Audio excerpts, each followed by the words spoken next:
ನಾನು ಎಷ್ಟು ಹಿಂದೆ ಹೋಗ್ತೀನಿ, ನಮ್ಮ ಹಿರಿಯ ಹಿಂದಿನ ಗೃಹ ಸಚಿವರು ಹೇಳಿರ್ತಕ್ಕಂಥ ಮಾತಿಗೆ ನಾನು ಸ್ಪಂದಿಸ್ತೇನೆ. ಎಷ್ಟು ಹಿಂದೆ ಹೋಗ್ತೀನಿ, ಎಷ್ಟು ಮುಂದೆ ಹೋಗ್ತೀನಿ ಅಲ್ಲ, ನನಗೆ ಯಾವುದನ್ನು ಹೇಳಬೇಕನ್ನಿಸಿದೆ ನಿಮ್ಮ ವಾದವನ್ನು ಕೇಳಿದ ಮೇಲೆ ಏನು ನನ್ನದೇ ಆಗಿರ್ತಕ್ಕಂಥ ವಿಚಾರಗಳನ್ನು ತಮ್ಮೆದುರು ಮಂಡಿಸ್ಬೇಕಾಗಿದೆ, ಅದು ಮಂಡಿಸ್ತೇನೆ. ನೀವು ಇಲ್ಲಿಂದನೇ ಸ್ಟಾರ್ಟ್ ಮಾಡಿರಿ, ನೀವು ಕಾನ್ಸ್ಟಿಟ್ಯೂಷನ್ ಮುಟ್ಟಬೇಡ್ರಿ, ಹಂಗೆ ಇಲ್ಲೇ ಹೇಳ್ರಿ, ಅದು ಆಗೋದಿಲ್ಲ. ಕಾನ್ಸ್ಟಿಟ್ಯೂಷನನ್ನು ಹೆಂಗೆ ರಾಜ್ಯಪಾಲರು ಉಲ್ಲಂಘನೆ ಮಾಡಿದ್ರು ಅಲ್ಲಿಂದನೂ ಚಾಲೂ ಮಾಡ್ತೀನಿ.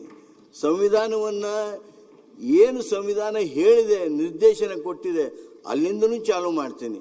ಬೇಕಂದ್ರೆ ಯಾವ ಹಂತದಿಂದ ನಿಮ್ಮ ಕೇಂದ್ರ ಸರ್ಕಾರಗಳಿಂದ ರಾಜ್ಯಪಾಲರ ಕಚೇರಿಗಳಿಗೆ ಫೋನ್ ಬರ್ತಾವು ಅಲ್ಲಿಂದನೂ ಚಾಲು ಮಾಡ್ತೀನಿ. ಎಲ್ಲಿ ಚಾಲು ಮಾಡಬೇಕು ಬೇಕಾದ್ರೆ ಸಮಯವನ್ನು ಇಷ್ಟಕ್ಕೆ ನಿಗದಿ ಮಾಡಿರಿ ಅಂತ ಹೇಳ್ರಿ. ಅದನ್ನ ಸನ್ಮಾನ್ಯ ಕೇಳ್ರಿ ಕೇಳಲ್ಲ. ಅವ್ರ ಸಂವಿಧಾನದ ಬಗ್ಗೆ ದೀರ್ಘವಾಗಿ ಮಾತಾಡ್ಲಿ, ನಾವು ಮಾತಾಡ್ತೇವೆ, ನಮಗೂ ಅವಕಾಶ ಕೊಡ್ರಿ. ಸಂವಿಧಾನದ ಬಗ್ಗೆ ಅವರು ಮಾತಾಡ್ಲಿ, ನಾವು ಮಾತಾಡ್ತೇವೆ. ಮಾತಾಡಿ ಅಧ್ಯಕ್ಷರೇ. ಅದಕ್ಕೆ ಕರೆಗಳು ಬರ್ತಾವಲ್ಲ ರಾಜಭವನಕ್ಕೆ, ರಾಜಭವನದಲ್ಲಿರ್ತಕ್ಕಂಥ ರಾಜ್ಯಪಾಲರನ್ನ, ರಾಜ್ಯಪಾಲರನ್ನ ಇವರು ಯಾವ ರೀತಿಯಾಗಿ ನಡೆಸ್ಕೊಳ್ತಾ ಇದ್ದಾರೆ,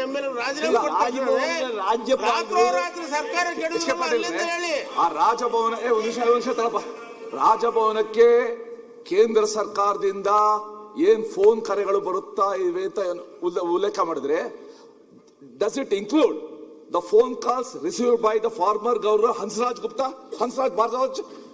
I'm discussing.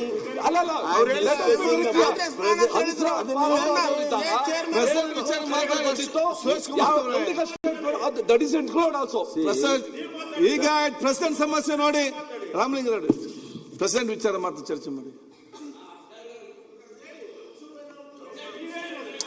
ಆಯ್ತು ನೋಡಿ, ನೋವು ಎಲ್ಲಿ ಆಗುತ್ತೆ ಅಂದ್ರೆ ಸತ್ಯ ಬಿಚ್ಚಿಡೋದಕ್ಕೆ ಪ್ರಾರಂಭ ಮಾಡಿದಾಗ ನೋವಾಗುತ್ತೆ. ಅದಕ್ಕೆ ಹಂಸರಾಜಿಂದ ಹೇಳ್ತೀರಿ, ವೆಂಕಟ ಸುಬ್ಬಯ್ಯಿಂದ ಹೇಳ್ತೀರಿ, ಇವತ್ತಿಂದ ಹೇಳ್ರಿ. ಇರ್ಲಿ ಅಧ್ಯಕ್ಷರೇ, ಇವತ್ತಿಂದು ಹೇಳ್ರಿ. ಸ್ಪೀಕರ್ಗೆ ಎಷ್ಟು ಫೋನ್ ಹೋಗಿದಾವ, ಸ್ಪೀಕರ್ಗೆ ಏನೇನ್ ಡೈರೆಕ್ಷನ್ ಕೊಟ್ಟಿರಿ ಅದನ್ನು ಹೇಳ್ರಿ ಸ್ವಲ್ಪ. ಓಕೆ, ಅದು ನಾನು ಹೇಳ್ತೇನೆ. ಸ್ಪೀಕರ್ಗೆ ಡೈರೆಕ್ಷನ್ ಕೊಟ್ಟಿರಿ ಅದನ್ನು ಸ್ವಲ್ಪ ಎಲ್ಲರಿಗೂ ರಾಜ್ಯ ಜನತೆ ಹೆಚ್ಚು ಆತ್ಮೀಯವಾಗಿರೋದು ನಿಮ್ ಜೊತೆಗೇನೆ. ಅವ್ರನ್ನ ಕೇಳ್ರಿ, ಎಷ್ಟು ಫೋನ್ ಮಾಡಿದ್ವಿ, ಯಾರ ಮಾಡಿದ್ವಿ ಹಂಗ. ಆಯ್ತು ಸನ್ಮಾನ್ಯ ಅಧ್ಯಕ್ಷರೇ, ನಾನು ಒಂದು ಮಾತು ಹೇಳ್ತಿದ್ದೆ, ಫೋನ್ ಎಷ್ಟು ಬಂದವು ನೋಡ್ರಿ, ಅದನ್ನ ಮುಂದೆ ವಿಸ್ತಾರ ಮಾಡಕ್ಕೆ ಹೋಗೋದಿಲ್ಲ. ಇರಲಿ, 176 ಒಂದರ ಪ್ರಕಾರ governor shall address he shall come and go ಅಲ್ರಿ. ಭಾಳ ಬಂದು ತಿಳ್ಕೊಂಡ್ಬಿಟ್ಟಾರೆ.